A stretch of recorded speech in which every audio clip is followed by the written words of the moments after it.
സർവം കൃഷ്ണാർപ്പണമസ്തു. തിരുവെർണാകുളത്തപ്പൻ മഹാത്മ്യം.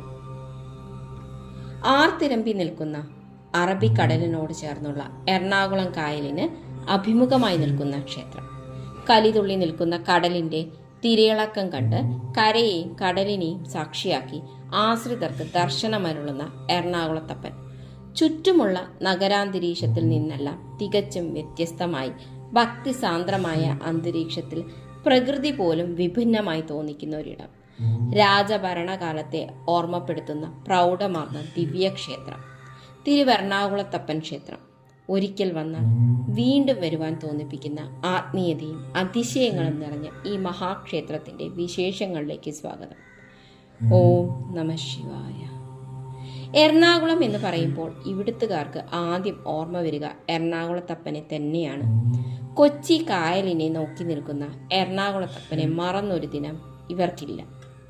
ശിവനെ തമിഴിൽ ഇറയനാർ എന്നാണ് പറയുന്നത്. ഇറയനാറിന്റെ ക്ഷേത്രം സ്ഥിതി ചെയ്യുന്ന കുളം ഇറയനാർ കുളം. കാലക്രമേണ അത് എറണാകുളമായി മാറി എന്നാണ് വിശ്വാസം. കൊച്ചി ദർബാർ ഹാളിന് സമീപത്തായാണ് ഈ മഹാക്ഷേത്രം സ്ഥിതി ചെയ്യുന്നത്.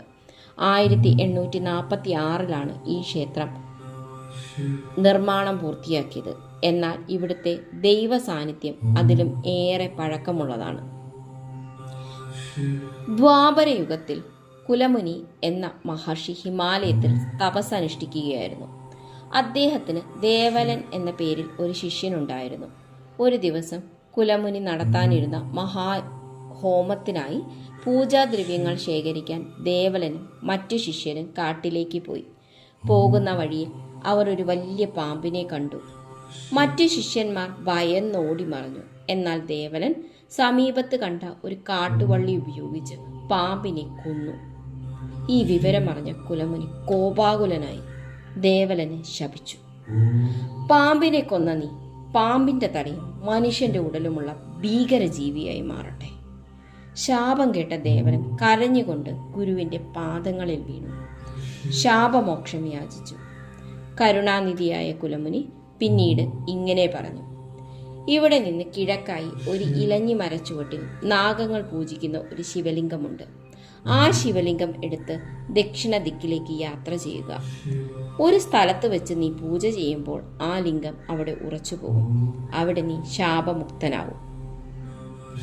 ശാപഫലമായി ദേവലൻ നാഗഋഷി എന്ന രൂപത്തിലേക്ക് മാറി. ശിവലിംഗവുമായി അദ്ദേഹം ദക്ഷിണേന്ത്യയിലേക്കുള്ള ദീർഘയാത്ര ആരംഭിച്ചു. ഒരുപാട് സ്ഥലങ്ങൾ പിന്നിട്ട് അദ്ദേഹം ഇന്നത്തെ എറണാകുളത്ത് എത്തിച്ചേർന്നു. അവിടെ ഒരു തണലിൽ ശിവലിംഗം വെച്ച ശേഷം അടുത്തുള്ള കുളത്തിൽ കുളിക്കാനിറങ്ങി. അത് തന്നെയാണ് ഇന്നത്തെ ഋഷിനാഗക്കുളം. കുളി കഴിഞ്ഞ് തിരിച്ചു വന്ന നാഗഋഷി ശിവലിംഗത്തിന്റെ മുൻപിൽ പൂജ തുടങ്ങി. രാവിലെ കുളിക്കാനെത്തിയ നാട്ടുകാർ ഒരു ഭീകര രൂപം പൂജ ചെയ്യുന്നത് കണ്ട് ഭയന്നു. അവർ ആളുകളെ വിളിച്ചുകൂട്ടി നാഗഋഷിയെ ആക്രമിക്കാൻ ശ്രമിച്ചു. ഭീതിയോടെ നാഗഋഷി ശിവലിംഗം എടുത്ത് രക്ഷപ്പെടാൻ ശ്രമിച്ചപ്പോൾ അത്ഭുതം സംഭവിച്ചു. ശിവലിംഗം ഭൂമിയിൽ ഉറച്ചുപോയി. അത് അനക്കുവാൻ കഴിഞ്ഞില്ല. ആ നിമിഷം നാഗഋഷി ശിവലിംഗത്തിന് മുൻപിൽ സാഷ്ടാംഗം വീണു പ്രാർത്ഥിച്ചു. അപ്പോഴേക്കും അദ്ദേഹത്തിന് ശാപമോക്ഷം ലഭിച്ചു. ഈ ദിവ്യ സംഭവം അറിഞ്ഞ ദേശാധിപതിയായ തൂശത്തു കൈമാൾ അവിടെ ഒരു ക്ഷേത്രം പണി കഴിപ്പിച്ചു. ആ മഹാക്ഷേത്രമാണ് ഇന്നത്തെ പ്രശസ്തമായ തിരുവെർണാകുളത്തപ്പൻ ക്ഷേത്രം. ഹരഹര മഹാദേവ. എറണാകുളം ക്ഷേത്രം വാസ്തവത്തിൽ 3 ക്ഷേത്രങ്ങളടങ്ങിയ ഒരു വിശാലമായ ക്ഷേത്ര സമുച്ചയമാണ്. പ്രധാനമായ ശിവക്ഷേത്രമാണ് നിലകൊള്ളുന്നത്. കന്നഡ ശൈലിയിലുള്ള ഹനുമാൻ ക്ഷേത്രവും തമിഴ് ശൈലിയിലുള്ള സുബ്രഹ്മണ്യ ക്ഷേത്രവും ഇതിന് തൊട്ടടുത്തായി സ്ഥിതി ചെയ്യുന്നു.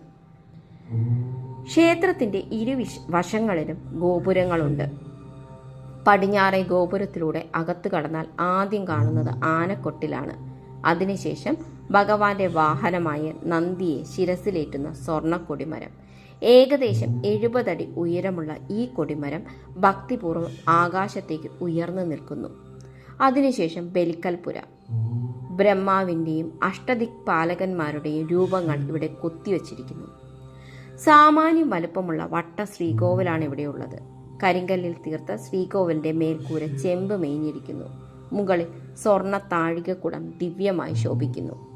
ശ്രീകോവിലിനകത്ത് 2.5 അടിയോളം ഉയരമുള്ള ശിവലിംഗം പടിഞ്ഞാറോട്ട് ദർശനമായിട്ടാണ് വിരാജിക്കുന്നത്.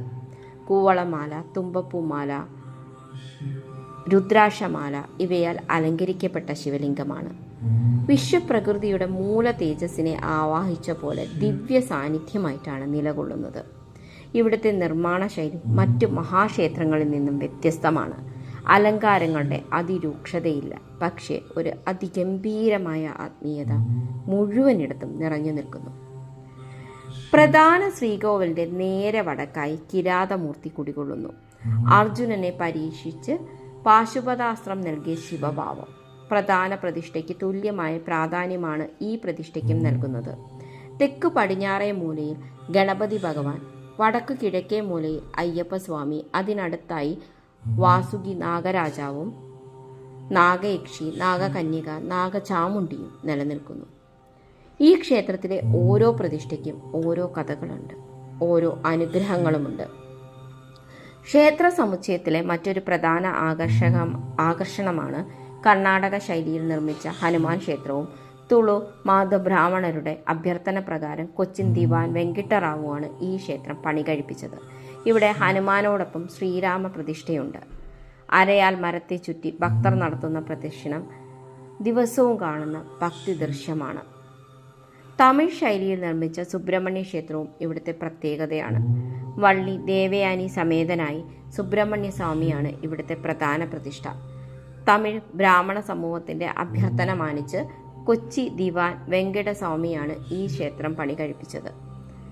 മകരമാസത്തിലെ തിരുവാതിര നാളിൽ 8 ദിവസത്തെ കൊടിയേറ്റ ഉത്സവം ഇവിടെ നടക്കുന്നു. കുംഭമാസത്തിലെ മഹാശിവരാത്രി ആയിരക്കണക്കിന് ഭക്തജനങ്ങളാണ് ശിവരാത്രിയിൽ ഇവിടെ എത്തിച്ചേരുന്നത്. ധനുമാസത്തിലെ തിരുവാതിരയും അതീവ വിശേഷപ്പെട്ടതാണ്. ശീവേലി, ദീപാരാധന, അഭിഷേകം ഇവയെല്ലാം ഭക്തഹൃദയങ്ങളെ ആത്മീയതയിൽ മുക്കുന്നു. കൊച്ചി എത്ര മാറിയാലും നഗരത്തിൻ്റെ ആത്മാവായി ഇന്നും നിലകൊള്ളുന്നത് എറണാകുളത്തപ്പനാണ്. കടലിൻ്റെ തിരമാലകൾക്കും കാലത്തിൻ്റെ മാറ്റങ്ങൾക്കും സാക്ഷിയായി ആശ്രിതർക്ക് കരുണ ചൊരിയുന്ന മഹാദേവൻ തിരുവെറണാകുളത്തപ്പൻ. ഓം നമഃ ശിവായ. ഈ വീഡിയോ നിങ്ങൾക്ക് ഇഷ്ടമായെങ്കിൽ ലൈക്ക് ചെയ്യൂ, ഷെയർ ചെയ്യൂ. കൂടാതെ കൂടുതൽ ഭക്തി വീഡിയോകൾക്കായി ചാനൽ സബ്സ്ക്രൈബ് ചെയ്യാൻ മറക്കരുത്. നിങ്ങളുടെ അഭിപ്രായങ്ങൾ കമൻ്റായി രേഖപ്പെടുത്തുക. ഹര ഹര മഹാദേവ. സർവം കൃഷ്ണാർപ്പണമസ്തു. നന്ദി.